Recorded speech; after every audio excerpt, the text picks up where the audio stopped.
क्या आपने कभी एक ऐसे पेड़ के बारे में सुना है जिस पर पैसे उगते हैं? बचपन में ये एक सपना लगता था, लेकिन क्या हो अगर मैं आपसे कहूं कि ये सपना एक तरह से सच हो सकता है। आज की कहानी एक ऐसे ही जादुई पेड़ के बारे में है। ये कहानी है आरव की, एक नौजवान लड़के की जिसे दुनिया का सबसे बड़ा रहस्य पता चला। आरव एक मेहनती लड़का था। एक दिन उसकी मेहनत से खुश होकर गांव के एक बुजुर्ग ने उसे एक चमत्कारी बीज दिया। बुजुर्ग ने कहा, बेटा यह कोई मामूली बीज नहीं है, इससे जो पेड़ उगेगा वो हर साल तुम्हें एक सोने का सिक्का देगा। आरव की आंखें खुशी से चमक उठीं। एक सोने का सिक्का हर साल बिना कुछ किए। उसने जल्दी से बीज को अपने आंगन में बोया। उसने उसका खूब ख्याल रखा और एक साल बाद पेड़ पर सचमुच एक चमकता हुआ सोने का सिक्का उगा। आरव बहुत खुश हुआ। उसने वो सिक्का लिया और उसे अपने लिए अच्छे कपड़े और मिठाइयाँ खरीदी। वाह, उसने सोचा, अगले साल फिर एक सिक्का मिलेगा। अगले साल पेड़ ने फिर एक सिक्का दिया। आरव ने उससे भी खर्च कर दिया और यह सिलसिला चलता रहा। हर साल एक सिक्का मिलता और आरव उसे खर्च कर देता। उसका जीवन आराम से कट रहा था। एक दिन वही बुजुर्ग वापस लौटे। उन्होंने आरव को खुश देखा, लेकिन उन्होंने पूछा, आरव तुम्हारा सोने के सिक्कों का बगीचा कहाँ है? आरव ने हैरानी से कहा, बगीचा? मेरे पास तो सिर्फ एक ही पेड़ है। बुजुर्ग मुस्कुराए। मैंने तुम्हें एक बीज दिया था जिससे एक पेड़ उगा। उस पेड़ ने तुम्हें हर साल एक नया बीज, एक नया मौका दिया। तुमने उस मौके का क्या किया? आरव को समझ नहीं आया।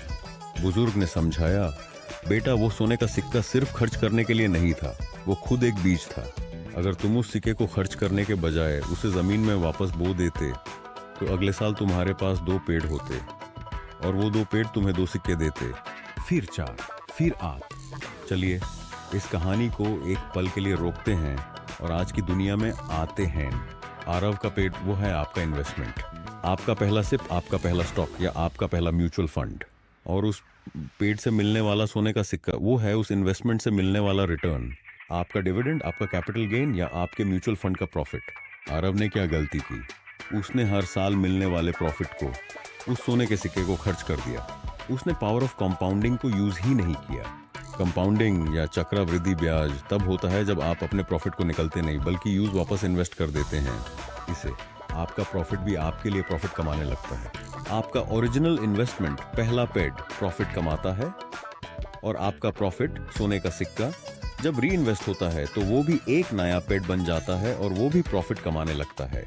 ये धीरे धीरे शुरू होता है, 1 पेड़ से 2, 2 से 4, लेकिन 20-30 साल में आपके पास एक छोटा सा पेड़ नहीं बल्कि एक पूरा सोने का बगीचा होता है। यही एल्बर्ट आइंस्टाइन का वो फेमस कोट है, compounding is the 8th wonder of the world. आप वापस चलते हैं आरव की कहानी पर। बुजुर्ग की बात सुनकर आरव की आंखें खुल गईं।